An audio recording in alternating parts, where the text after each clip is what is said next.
Bom dia, pessoal, tudo bem? Então, nós vamos dar continuidade às nossas aulas de endócrino, relembrando que na nossa última aula nós trabalhamos com o GH e, consequentemente, com o IGF-1, né, que é o principal responsável por boa parte das ações do GH na periferia, né, do organismo.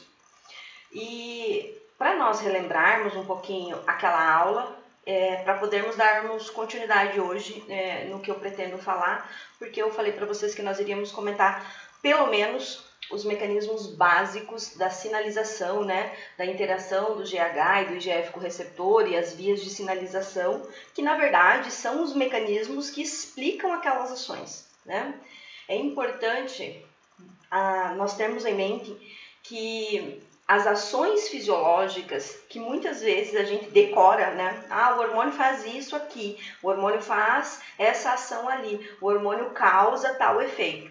Ele é sempre consequência de uma interação do hormônio com o seu receptor. E a partir dessa interação, ocorre uma ativação em sequência de vários elementos, normalmente proteicos, com atividade enzimática, e que o final dessa ação molecular é que determina o efeito fisiológico, a proliferação, a divisão celular, hipertrofia. Então, estes efeitos que nós aprendemos, eles são consequências de ações moleculares, ou seja, eles se dão pela ativação do receptor nos tecidos e pelo desencadeamento de uma série de ativações proteicas e enzimáticas. É importante que nós tenhamos isso em mente para que nós saibamos de onde vêm os efeitos. Então, os efeitos não são passes de mágica. Eles não são apenas observáveis em termos fisiológicos periféricos. Eles são o resultado de uma ação celular. É importante conhecermos isso também para entendermos que falhas nessa comunicação é que determinam uma série de eventos patológicos que impedem muitas vezes o hormônio de exercer a sua ação. E que, portanto, a partir deste conhecimento é possível tratar melhor uma doença, entender melhor a sua condição, criar mecanismos mais adequados para o seu tratamento ou mesmo para a sua cura. Por que eu gosto de falar isso? Porque as pessoas têm uma resistência a dizer assim, para que eu preciso saber isso? Você precisa saber isso, porque este mecanismo explica e não o contrário.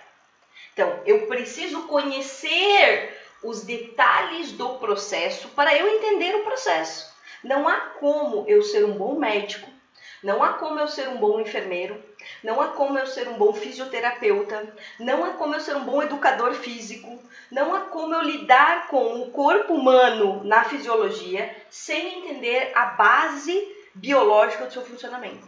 Porque o que eu vou estar fazendo, senão, é uma adivinhação, é uma suposição, mas na verdade eu não conheço profundamente aquilo que eu trabalho. Então, dito isso, nós vamos falar dos mecanismos básicos hoje de ações de GH e de IGF sobre as células via seus receptores. Eu vou falar mecanismos básicos, eu já mencionei isso antes, por quê? Porque existem uma série de efeitos. Se vocês forem hoje procurar artigos científicos ou mesmo livros, vai existir uma infinidade de rotas, de mecanismos de sinalização, mas cujas bases biológicas centrais são parecidas. E o que eu vou apresentar aqui são mecanismos gerais, ou aqueles mecanismos mais frequentes que nós conhecemos melhor, que explicam a maior parte das ações biológicas do hormônio do crescimento, GH, e do IGF-1, do fator de crescimento semelhante à insulina, tá? Então, é disso que se trata. Então, vamos relembrar que o GH ele é liberado pela adenohipófise, especificamente pelos somatotrófos, um tipo de célula da adenohipófise. A regulação da liberação do GH faz parte do eixo hipotálamo, hipófise, tecidos, né, periferia. Neste eixo, existem fatores que estimulam a liberação do GH e fatores que inibem a liberação do GH. O hormônio estimulador do hormônio do crescimento é o fator que estimula o GHRH E a somatostatina, ou fator inibidor da liberação do hormônio de crescimento, é o que inibe.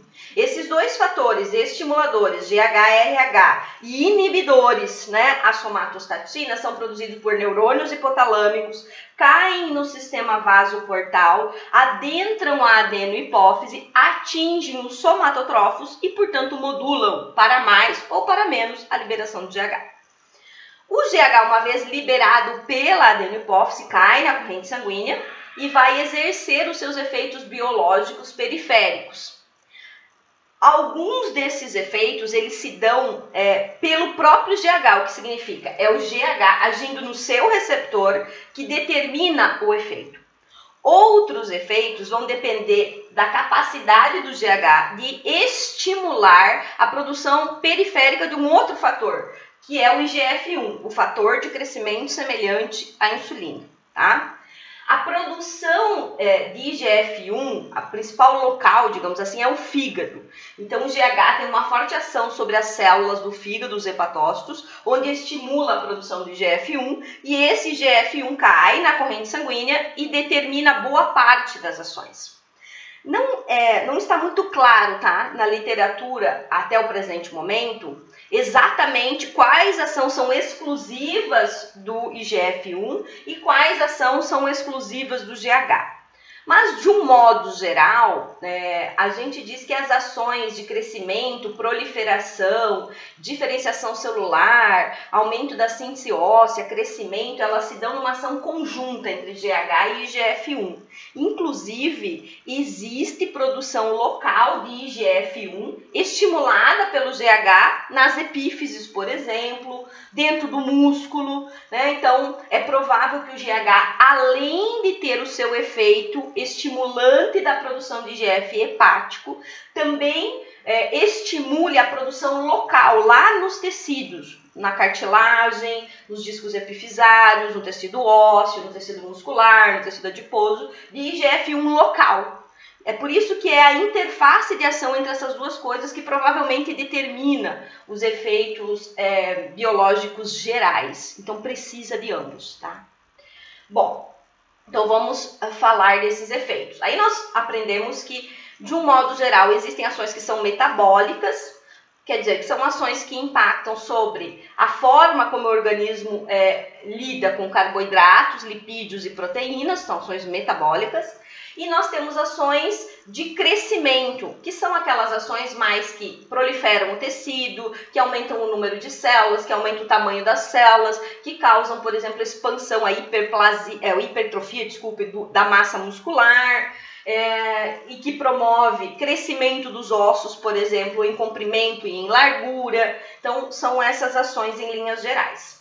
Independente se a ação é metabólica ou se a ação é mais de proliferação, os efeitos tanto do GH quanto do IGF-1 vão depender da capacidade dessas moléculas de se ligarem aos seus receptores nas membranas celulares e desencadearem, portanto, uma cascata de sinalização, uma sequência de atividades proteicas que vão determinar a ação final ou o efeito final sobre o organismo. Então, eu fiz dois esquemas aqui, que não são esquemas, digamos, muito didáticos em termos da qualidade, mas existe aí, se você procurar na internet, você vai achar artigos de revisão com esses esquemas, com todas as proteínas, com todos os detalhes. Eu só vou dar um resumo para que a gente tenha noção de como se dão efeitos fisiológicos, tá? Então, vou começar aqui. Imaginem que esse seja um esquema representativo do receptor para o GH. O GH é a sigla do hormônio do crescimento. Aqui eu esquematizei o hormônio chegando. De um modo geral, o que eu posso falar sobre esse receptor, tá? Ele tem uma porção. Essa parte que eu desenhei em preta representa a minha membrana biológica. Então, eu tenho LEC, ou leque, líquido extra fora da célula, e dentro da célula, LICE, líquido intracelular. Então, o receptor para o hormônio de crescimento, ele é um receptor que tem duas porções, proteicas, e ele tem uma parte dessas porções que fica fora da célula, voltada para o meio extracelular. Essa porção extracelular é onde se liga o hormônio quando chega até a célula. Ele tem uma porção que nós chamamos de transmembrana, que fica mergulhada na bicamada lipídica, e uma porção intracelular. Quando o ZH ele chega para exercer o seu efeito biológico, o ZH também tem, gente, proteínas que são carreadoras desse hormônio no plasma. Essas proteínas são, na maioria das vezes, produzidas no fígado e são importantes para determinar o grau de durabilidade ou a meia-vida do hormônio e, portanto, os seus efeitos, tá bom?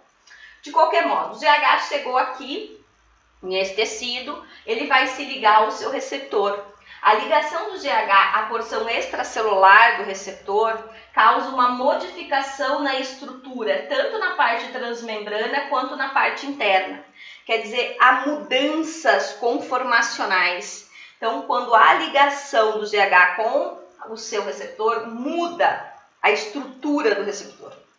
E esta mudança conformacional é traduzida, ou ela resulta, digamos assim, numa ativação de uma proteína que está ali, né, já ligada à base do receptor, que nós conhecemos pela sigla de JAK-quinase, ou JAK-quinase, ou Janus-quinase, né, que é uma tradução, novamente, dos termos em inglês.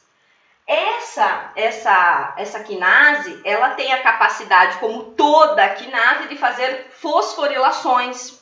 E quando, portanto, ela for acionada por essa mudança conformacional do receptor, ela vai fosforilar o próprio receptor e vai passar a fosforilar uma série de elementos em sequência. Entre esses elementos, tá? Os mais conhecidos e os mais estudados é um conjunto de fatores de transcrição chamados de STAT. Então, quando há a ligação do GH ao receptor na porção extracelular, há uma mudança conformacional da estrutura do receptor. Essa mudança conformacional resulta numa ativação de uma quinase ou uma cinase, chamada de Janus ou JAK-quinase. Ela, por sua vez, fosforila o receptor, causando maiores ativações aqui. E o resultado dessas fosforilações é uma ativação de um fator de transcrição conhecido como STAT. Existem vários tipos de STAT, eu não vou entrar em detalhes nesse momento, mas isso aqui é um fator de transcrição. O que isso significa para nós? Significa que quando esse fator STAT for fosforilado, ele vai ser ativado e ele vai exercer o seu papel biológico. No caso, né, do STAT, como ele é um fator de transcrição, ele vai até onde? Ele vai até o núcleo, onde está o nosso DNA da célula. Então, o STAT ativado vai até o núcleo e se liga a pontos específicos do nosso DNA, modulando a expressão de N genes, de diversos genes no nosso DNA. Por isso ele é um fator transcricional, porque ele normalmente aumenta a expressão de alguns fatores, de alguns genes. E, consequentemente, se eu aumento o fator de transcrição, o que vai acontecer? Eu vou gerar um aumento do RNA mensageiro de diversos tipos e, consequentemente, isso vai resultar num aumento de determinadas proteínas, né? E essas proteínas vão, por exemplo, GH chegou numa célula muscular, acionou essa cascata aqui de sinalização, aumentou a quantidade de proteínas que causam hipertrofia. E isso levou a um crescimento da massa muscular. O GH chegou aqui nesse tecido, esse é um tecido adiposo, né? Fez essa cascata de sinalização e aumentou proteínas que resultam em lipólise, a quebra dos lipídios. Pronto, efeito do GH. O GH chegou lá na cartilagem dos discos epifisários, ativou essa cascata de sinalização e aumentou proteínas da divisão celular. Pronto, proliferação e divisão celular. Compreendem? É através desta via básica que os efeitos biológicos se darão. No tecido adiposo, se darão lá no fígado, se darão lá no músculo esquelético, se darão lá na cartilagem e provavelmente em outros tecidos. Existe essa única via para o GH? Não. Tá? Existem outras vias, mas todas, a princípio, começam com essa ativação dessa Janus quinase e podem determinar a ativação de outros fatores transcricionais, que, assim como as STATs, têm a habilidade de migrar para o núcleo e regular a transcrição. Beleza? Não vou também entrar em detalhes, mas a própria ativação dessa via gera um fator que é regulador inibitório da via, tá? Então, quando essa via for ativa em um determinado momento, ela própria produz um fator inibidor da sua via, tipo uma espécie de autorregulação celular, certo? Tranquilo? Vamos para o fator de crescimento semelhante à insulina. Bom, o fator de crescimento semelhante à insulina do tipo 1 é o principal estimulado pelo GH e é o responsável por grande parte das ações, em especial aquelas do crescimento ósseo na cartilagem e aquelas que envolvem as ações metabólicas, tá? Algumas ele faz sozinho, outras ele faz em conjunto com o GH, cada um atuando no seu receptor. Este fator ele é semelhante à insulina porque tem uma ação similar, tá bom? E ele, portanto, quando se liga ao seu receptor, ele tem uma atividade na cascata de sinalização dele muito semelhante à insulina, tá? Esse IGF-1 ele até pode se ligar a receptores de insulina, mas com muito baixa afinidade. Na maioria das vezes ele liga preferencialmente ao seu receptor, que é o receptor para o IGF-1, que também tem uma estrutura parecida com o receptor da insulina e usa mecanismos de sinalização parecidos, mas a via é para esse fator. Então, como que acontece? Tanto o GH, tá, é um hormônio proteico grande, então precisa de receptor de membrana, por isso vamos lembrar que isso acontece, o IGF também, tá? Então, quando o IGF-1 chega no seu receptor, esse receptor também tem uma porção extracelular para fora da célula, uma porção transmembrana, quer dizer, mergulhada na bicamada lipídica, e uma porção intracelular. Quando o IGF-1 chega e se liga ao seu receptor, isso promove uma mudança conformacional, né, que muda a parte transmembrana e muda a porção intracelular. E neste caso, o IGF-1, quando essa porção intracelular ela se modifica pela presença do ligante do IGF-1, ela faz uma autofosforilação. Então, a porção interna do receptor do IGF-1 tem capacidade autofosforilativa, igual acontece com o receptor de insulina. Normalmente essa fosforilação se dá em resíduos de tirosina, por isso o termo tirosinocinase ou tirosinoquinase. Quinase ou cinase é toda proteína com atividade enzimática capaz de fosforilar, correto? Então, chegou o IGF-1, se ligou à porção extracelular do seu receptor, causando uma mudança conformacional, resultando numa mudança da parte interna, e esse receptor passa a ter capacidade de autofosforilação, quer dizer, uma subunidade fosforila, adiciona grupos fosfato à outra. A partir deste momento, é como se a porção interna desse receptor ficasse ativa, para ativar, via fosforilação, outras sinases. O principal mecanismo acionado nesse caso é o IRS, uma proteína que recebeu o nome porque foi inicialmente descoberta na cascata da insulina, substrato para o receptor da insulina.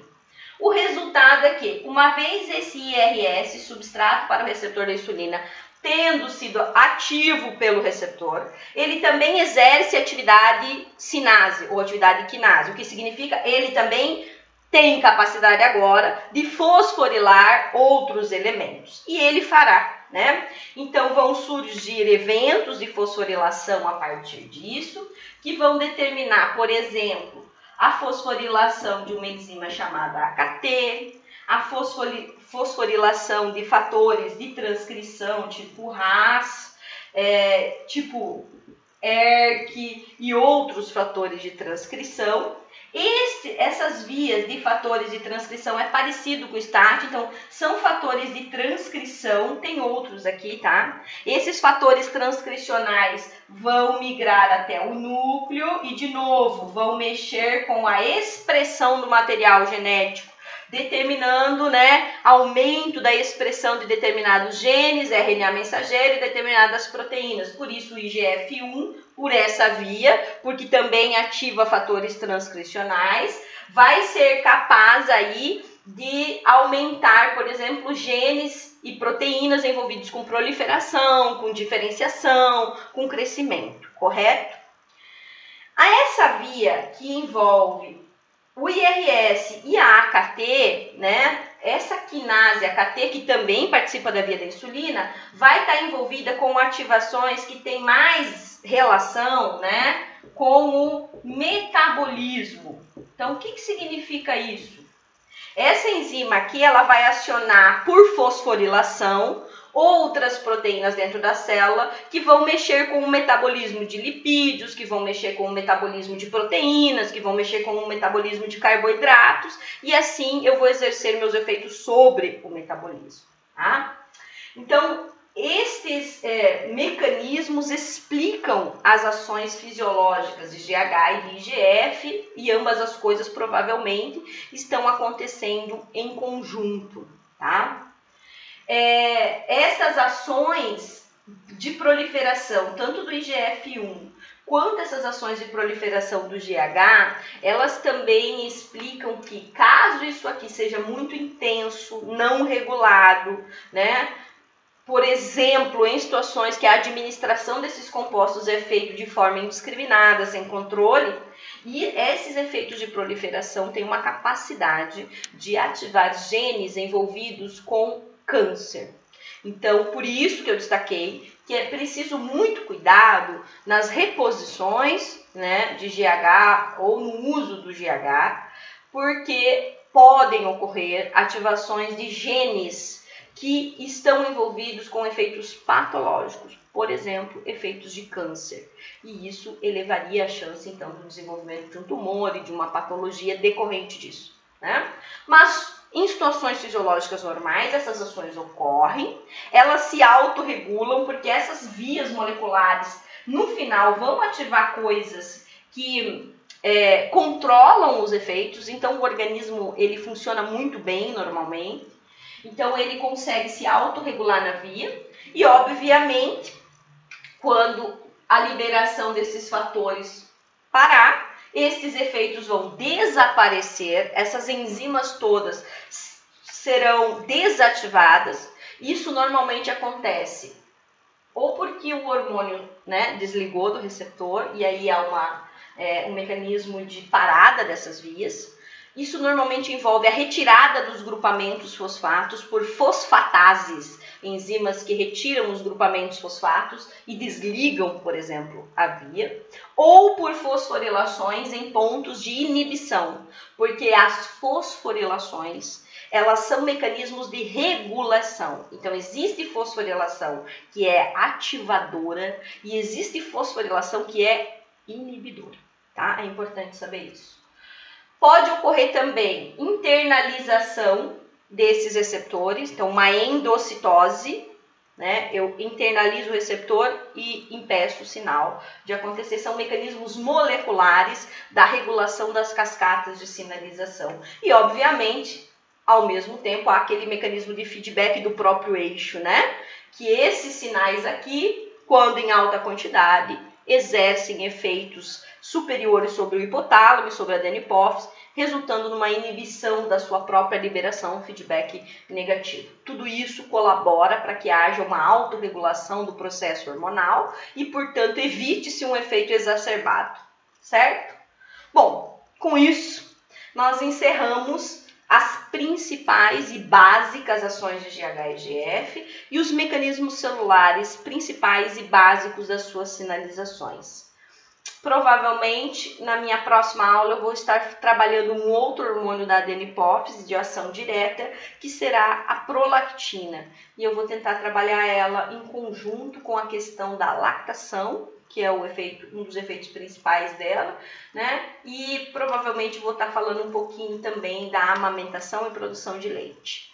Então, até a minha próxima aula. Tenham um excelente dia e até breve.